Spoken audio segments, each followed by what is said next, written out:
ก็ไปเกิดบนสวรรค์ก็ได้มาเป็นมนุษย์ก็ได้ก็ไม่ต้องเป็นคนใช้เขาย่อมเป็นไทยแก่ตัวไม่ต้องเป็นทาสใครมีความสุขความเจริญตามสมควรแก่บุญกุศลที่ได้ทำไว้ทรัพย์สมบัติยิ่งมีมากเท่าใดก็ไม่เป็นอันตรายต่อการกระทำของผู้อื่นคุณประโยชน์ของการรักษาศีลข้อที่สองนั้นมีมากมายควรที่ผู้มีสติปัญญาพึงรักษาศีลข้อที่สองนี้ไว้ให้บริสุทธิ์อยู่เสมออย่าลังเลอย่าสงสัยในคุณและโทษที่กล่าวถึงเลยศีลข้อที่สามเว้นการประพฤติผิดในกามศีลข้อที่สามนี้มีองค์สี่หญิงนั้นมีผู้ปกครองดูแลรักษาชายมีจิตคิดจะเสพหรือหญิงมีจิตคิดจะเสพใช้ความพยายามเพื่อจะเสพยังอวัยวะเพศของชายและหญิงให้ถึงกันเมื่อผู้ใดทำครบทั้งสี่อย่างก็ถือว่าศีลข้อนี้ขาดถ้าร่วงไม่ครบก็เป็นแต่แค่ศีลด่างศีลพร้อยศีลทะลุมีโทษตามสัดส่วนคำว่าหญิงรักษานั้นมีอยู่20พวกด้วยกันหญิงมีแม่รักษาหญิงมีพ่อรักษาหญิงมีพ่อแม่รักษาหญิงมีพี่ชายพี่สาวรักษาหญิงมีน้องชายน้องหญิงรักษาหญิงนั้นมีญาติรักษาหญิงนั้นมีโคตรที่เสมอกันรักษาหญิงนั้นมีธรรมรักษาบวชเป็นแม่ชีหรือเป็นภิกษุณีสามเณรีหรือสิกขมานาหญิงนั้นมีสัญญารักษาคือมั่นเอาไว้หรือตกลงว่าจะแต่งงานหญิงนั้นมีกฎหมายรักษาคือมีกฎหมายของบ้านเมืองรักษาไม่ให้คบหากันหญิงนั้นมีสามีรักษา10จำพวกนั้นเป็นอย่างไรชายที่ไถ่มาด้วยทรัพย์อยู่กันเพราะรักชอบพอกันหญิงที่ได้เครื่องประดับและยอมเป็นภรรยากันหญิงที่ได้เครื่องนุ่งห่มและยอมเป็นภรรยาหญิงที่พ่อแม่ยกให้ยอมอยู่ด้วยกันหญิงที่ยอมเป็นภรรยาที่บุรุษมาช่วยทำงานหญิงที่รับจ้างแล้วนายจ้างยกให้เป็นภรรยาหญิงที่เป็นทาสทาสีแล้วก็มาเป็นภรรยาหญิงที่เป็นเฉลยของศึกสงครามบุรุษยกให้เป็นพระราชาหญิงที่ตกลงว่าจะอยู่ชั่วครู่ชั่วยามคือโสเภณี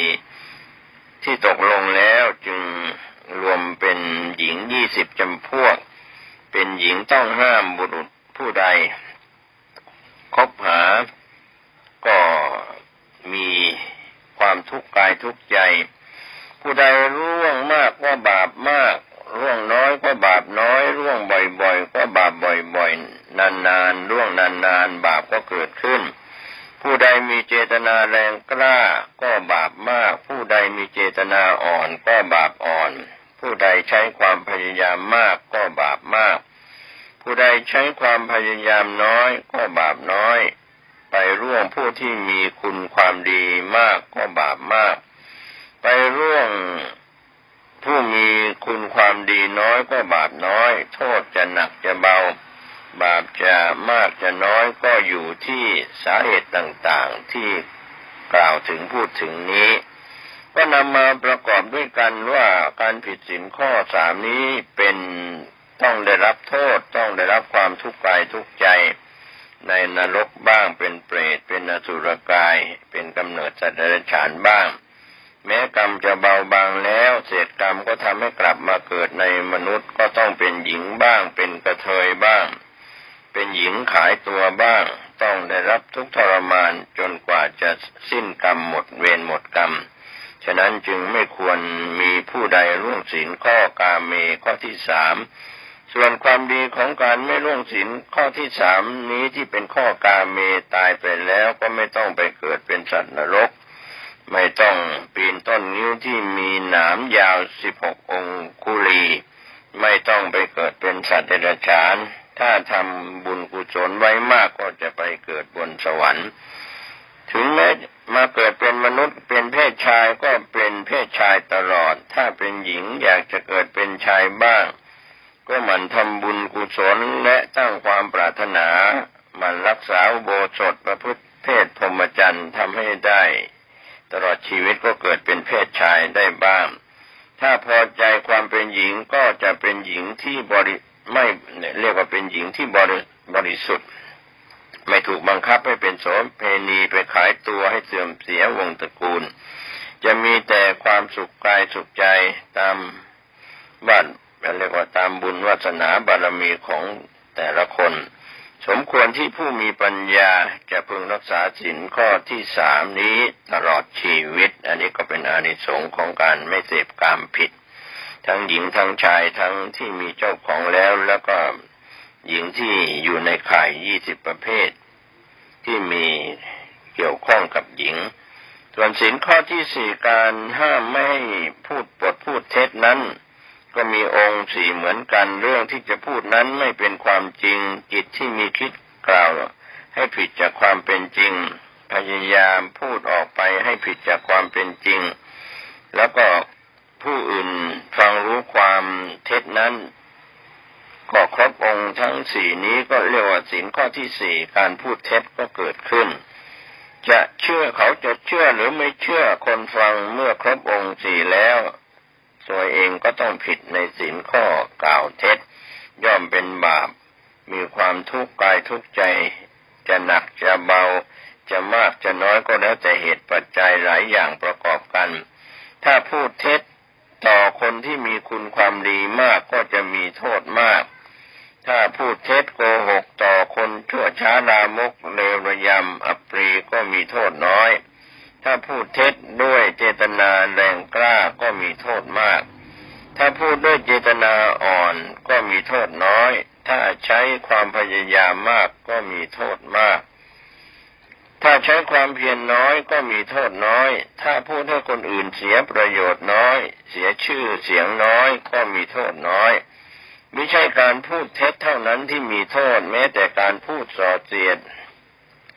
การพูดคำหยาบคายการพูดเพ้อเจ้อไร้สาระเป็นบาปอกุศลทั้งนั้นมีผลมีความทุกข์กายทุกข์ใจด้วยกันการพูดส่อเสียดก็เป็นการพูดให้คนที่เขารักใคร่ชอบพอกันแตกแยกกันให้เขาโกรธเคืองกันเพื่อให้ตนเป็นที่รักของฝ่ายหนึ่งฝ่ายใดก็ตามหรือเพื่อทำลายฝ่ายใดฝ่ายหนึ่งหรือเพื่อทำลายทั้งสองฝ่าย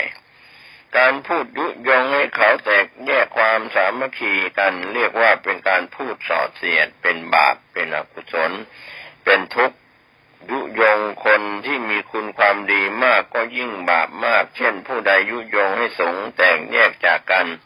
เป็นสองฝักสองฝ่ายผู้นั้นต้องตกอเวจีมหานรกเรียกว่าหมกไหม้อยู่เป็นเวลา1 กับ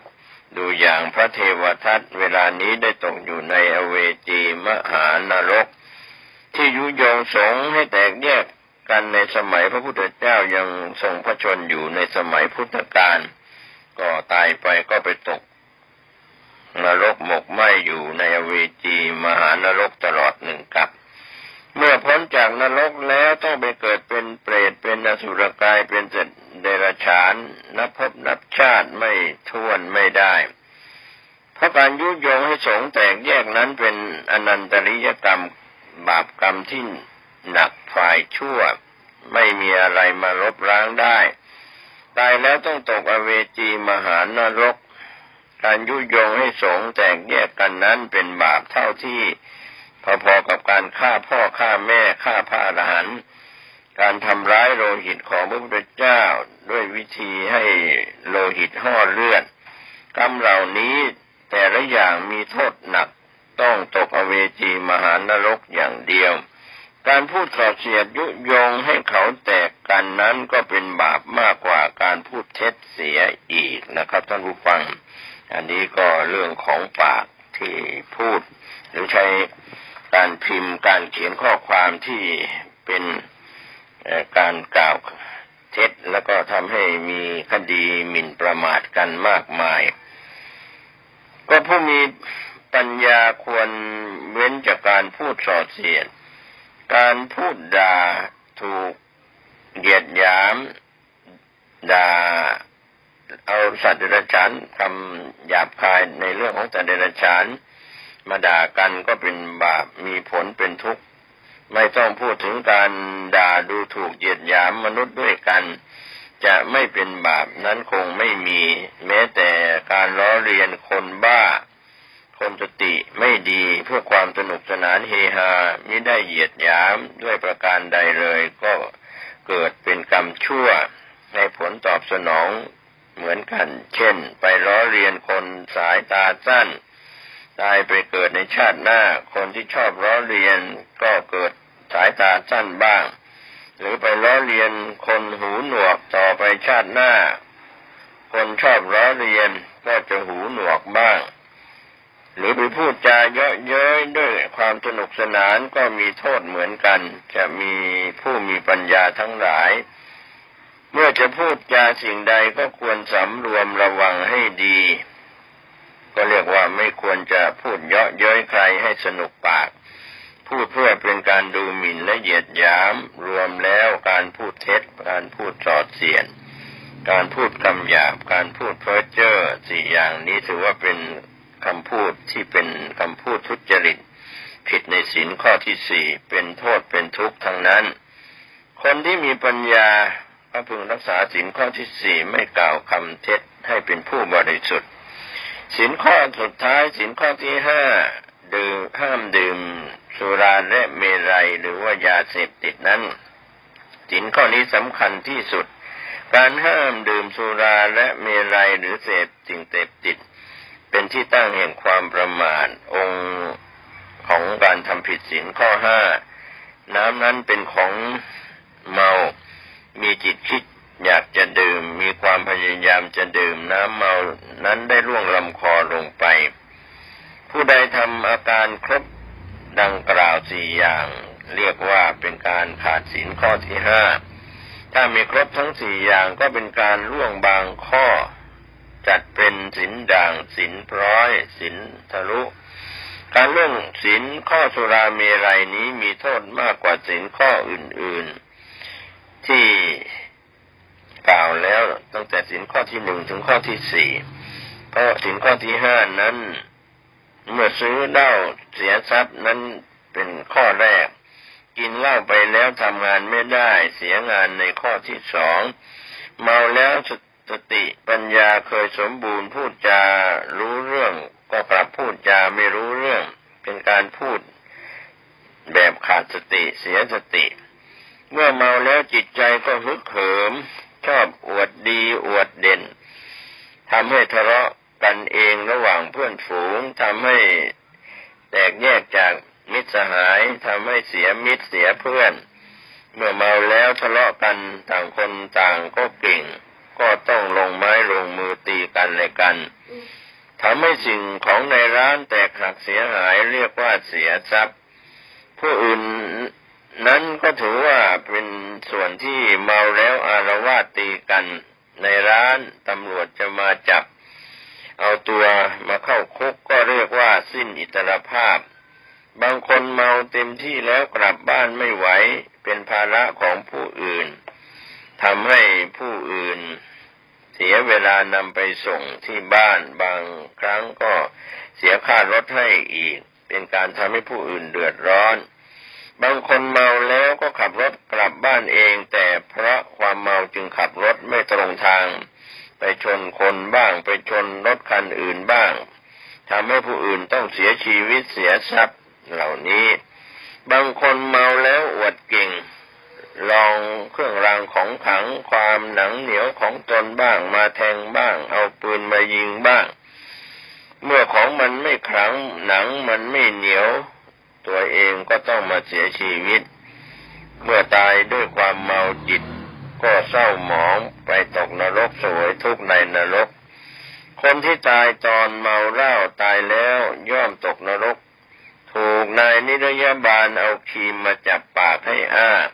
เอาน้ำทองแดงเดือดพร่านกรอกเข้าไปในปากน้ำทองแดงก็จะไหม้ปากไหม้คอไหม้กระเพาะไหม้ลำไส้ใหญ่ลำไส้เล็กให้ลุกเป็นไฟให้ไหลลงไปสู่เบื้องล่าง